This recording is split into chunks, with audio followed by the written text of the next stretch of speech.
Hi friends, எல்லாருக்கும் வணக்கம். எல்லோரும் எப்படி இருக்கீங்க? நல்லா இருக்கீங்களா? Welcome to Shakthi Saravana YouTube channel. இன்றைக்கி வீடியோவில் ஆன்மீக தகவலில் சித்தர் குறிப்பிலேருந்து சில விஷயங்கள், நாம் வீட்டில் செய்கிற சில விஷயங்கள் நமக்கு எப்படி எதிராக மாறும் அப்படின்றத பற்றி தாங்க பார்க்க போகிறோம். இப்போ தான் ஃபஸ்ட் டைம் என்னோடய வீடியோஸ்லாம் நீங்கள் பார்க்குறீங்க அப்படின்னா சேனலுக்கு சப்ஸ்கிரைப் பண்ணி சப்போர்ட் பண்ணுங்கள். தொடர்ந்து வீடியோ பார்த்து லைக் கமெண்ட் பண்ணுற ஒரு 3 பேருக்கு தாமரை மணிமாலை கிஃப்டாக நான் பொங்கலுக்கு அமைச்சு வைக்கிறேங்க. அதனால் வீடியோ பார்க்குற கொஞ்சம் பேராக இருந்தாலும் லைக்கும் கமெண்ட்டும் பண்ணுங்கள், கொஞ்சம் சப்போர்ட் பண்ணுங்கள். உங்களுடைய ஒவ்வொரு சப்போர்ட்டும் எனக்கு மோட்டிவேஷனாக இருக்குங்க. இப்போ வாங்க வீடியோக்குள்ளே போகலாம். இப்போ ஒரு வார்த்தை கொல்லும், ஒரு வார்த்தை வெல்லும் அப்படின்னு நம்முடைய சித்தர்கள் சொல்லிட்டு போயிருக்காங்க. நம்ம வீட்டில் மகாலட்சுமி வாசம் செய்யணும் அப்படின்னா நாம் நல்ல வார்த்தைகளை மட்டுமே பேசணுங்க. மாறா கெட்ட வார்த்தைகளையோ இல்லை அமங்கல சொற்களையோ ஒருபோதும் சொல்லக்கூடாது. மந்திரத்துக்கு மகிமை உண்டு அப்படின்னு சொல்கிறோம். அது போல தாங்க நாம் பேசுகிற வார்த்தைகளுக்கும் முக்கியத்துவம் உண்டு. நாம் பேசும் வார்த்தைகளை சில நேரங்களில் சக்தி வாக்காக கூட மாறிடுங்க. அதனால தான் ஒவ்வொரு வார்த்தையும் பேசுகிறதுக்கு முன்னாடி யோசித்து பேசணும் அப்படின்னு நம்முடைய முன்னோர்கள் சொல்லியிருக்காங்க. வீட்டில் இருக்கிற பெண்கள் சொல்கிற வார்த்தைகள் நல்ல சொற்களாக இருக்கணுங்க. நம்முடைய வீட்டிற்கு மகாலட்சுமிக்கு குடியேறணும் அப்படின்றதுக்காக நாம் அனைவரும் கடவுளை வழிபடுறோம்.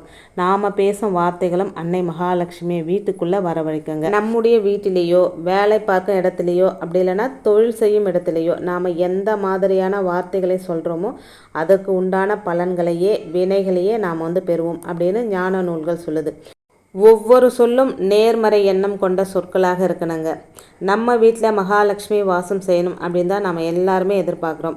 அதனால தான் காலையிலையும் சாயந்தரத்துலேயும் விளக்கேற்றுறோம். பெண்கள் வீட்டில் தினசரி பூஜையும் செய்வாங்க.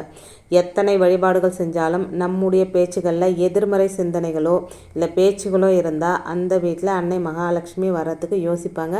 மகாலட்சுமி மட்டும் இல்லைங்க, எந்த தெய்வங்களுமே வீட்டுக்கு வர்றதுக்கு யோசிப்பாங்க. நம்ம சுற்றி அஷ்ட தேவதைகள் இருக்கிறாங்க அப்படின்னு சாஸ்திரங்கள் சொல்லுதுங்க. அதே போல தான் முனிவர்களும் சித்தர்களும் நம்முடைய முன்னோர்களும் நம்மை சுற்றியே இருப்பாங்களாங்க. இவங்க எல்லாருமே நம்மை ஆசீர்வாதம் செஞ்சு கொண்டே இருப்பாங்களாம். அவங்க ததாஸ்து ததாஸ்து அப்படின்னு சொல்லிக்கிட்டே இருப்பாங்களாம். நாம் சொல்லும் நல்ல வார்த்தைக்கும் ததாஸ்து அப்படின்னு சொல்லிடுவாங்க. ஏதாவது கெட்ட வார்த்தை அமங்கல வார்த்தை சொன்னாலும் அதற்கும் ததாஸ்து அப்படின்னு சொல்லிடுவாங்களாம். ததாஸ்து அப்படின்னா அப்படியே ஆகட்டும் அப்படின்னு தாங்க அர்த்தம். நாம் நலமோடு இருக்கிறோம் அப்படின்னு பேசினாலே நமக்கும் இறைவனின் ஆசையும் கிடைக்குங்க. நம்மளை ரொம்ப நாள் கழித்து யாராவது பார்த்தாங்களா, நல்லா இருக்கீங்களா, எப்படிப்பா இருக்கீங்க, நல்லா இருக்கீங்களா அப்படின்னு கேட்பாங்க. நல்லா இருக்கம்மா, சந்தோஷமாக இருக்கிறேன் அப்படின்னு நம்ம சொல்லணும். நமக்கு 1000 பிரச்சனைகள் இருந்தாலும் நம்ம சொல்கிற வார்த்தை திரும்ப திரும்ப திரும்ப அந்த வார்த்தையை சொல்லும்போது நமக்கு நல்லதே நடக்கும் அப்படின்னு சித்தர் குறிப்பில் சொல்லப்பட்டிருக்குங்க. அதோடு இல்லை அப்படின்ற வார்த்தையை உபயோகிக்கக்கூடாது அப்படின்னும் சித்தர்கள் சொல்லியிருக்காங்க. வீட்டில் அரிசி இல்லை, பருப்பு இல்லை, எண்ணெய் இல்லை, அது இல்லை, இது இல்லை அப்படின்னு சொல்லவே சொல்லாதீங்க.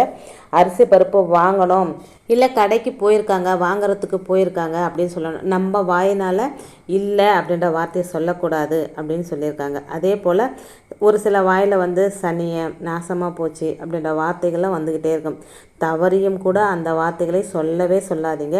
இப்படியெல்லாம் சொல்லிக்கிட்டு இருந்தால் வீட்டில் மகாலட்சுமி வரமாட்டாங்க, ரொம்ப கோபமாயிடுவாங்கலாம். வீட்டுக்குள்ளே நுழையாமல் கிளம்பி போயிடுவாங்களாம். நம்ம வீட்டில் மகாலட்சுமி வாசம் செய்யணும் அப்படின்னா சிரித்த முகத்தோடு கலகலப்பாக மகிழ்ச்சியோடு குடும்பத்தில் உள்ளவங்களோட பேசணும்.